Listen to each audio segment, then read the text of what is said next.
मणीन्द्र विचित्रा को आपण मानक समस्त को स्वागत नमस्कार आओ अशेष अशेष शुभेच्छा।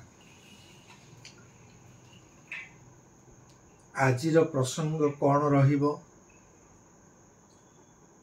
एही समय रे ही बसिबा परे ही जहा आसे मन को सेई कथा ही कहिबा पाई मु चाहे। आज भाबिली चिठी विषय कथा हेबा।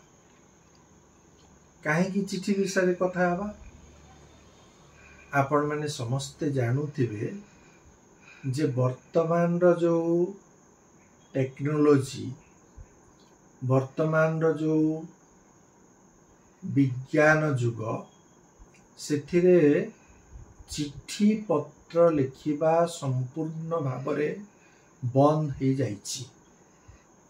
डाक घर अछि, अन्यान्य बहुत काम डाक घर रे होउछि, किंतु आउ आगो भली चिठी लेखी माने सुदीर्घ चिठी लेखी केही देबा पई चाहू नाहंती।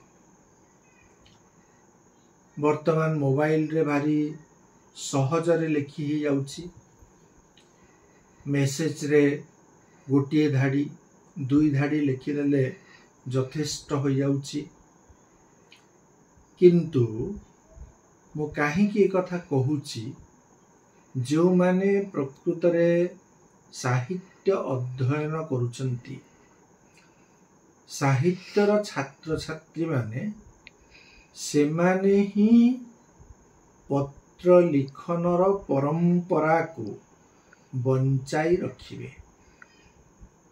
पत्र शून्य पृथ्वी केमिति लागुची भाबिले केते केते चिठी आमर रहिछि जहा हम साहित्य को समृद्ध करी तोळीछि। जदि चिठी लेखा न होबो ताहेले मनीष हृदयर जो अदृश्य आवेग अव्यक्त आवेग प्रकाशित हेबो किपरि। अनेक कथा जहा कही हुए नहीं, जहा प्रकृत रे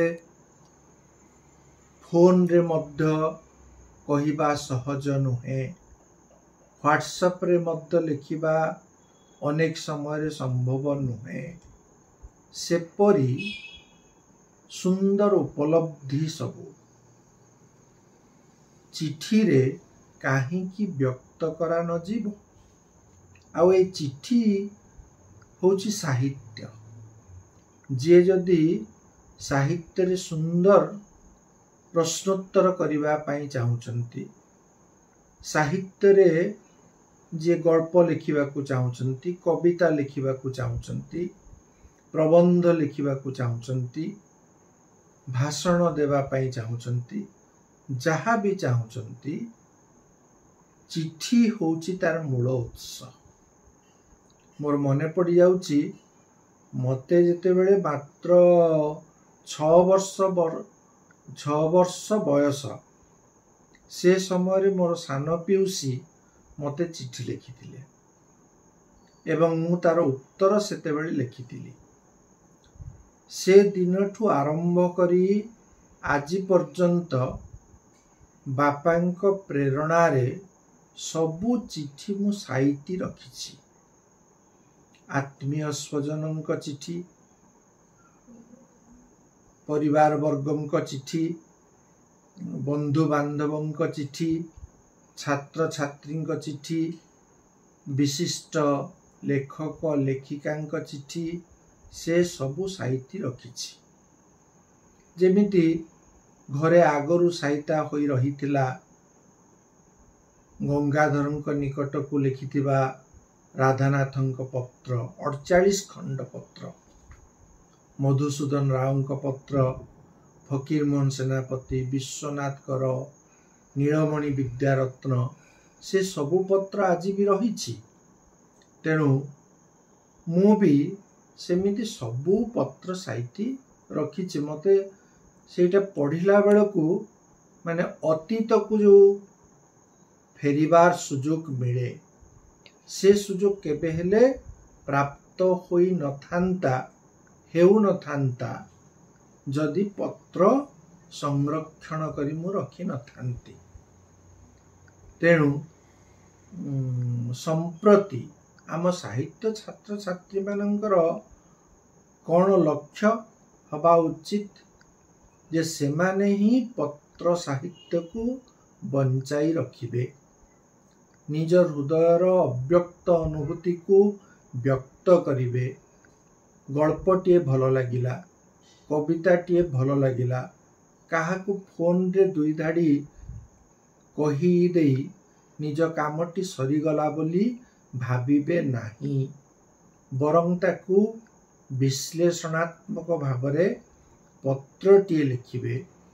लेखक लेखिका माने पत्र पाइले भारी खुशी हुअंती। पाठक पाठिका मानक ठारू पत्र खंडिए पाइले निजको भाग्यवान भाग्यवती मने करंती। तेणु चिठीटी आमे लिखिबा पई काहेकि कुंठित हवा? बदली जाऊ दुनिया। गोटे मने पड़ुछि भारी चमत्कार गोटे गीत अच्छी हिंदी रे भी शायरी भी अच्छी जे दुनिया बदली जाओ से मोर दुख नहीं, तुमे किंतु बदली न जाओ। सेमिति मु साहित्य छात्र छात्री मान को कहिबी जे दुनिया रे जिते परिवर्तन ही जाओ किंतु आम साहित्यर छात्र छात्री माने साहित्यर अध्यापक अध्यापिका माने से माने बदली न जानतु, से माने चिठी लिखंतु।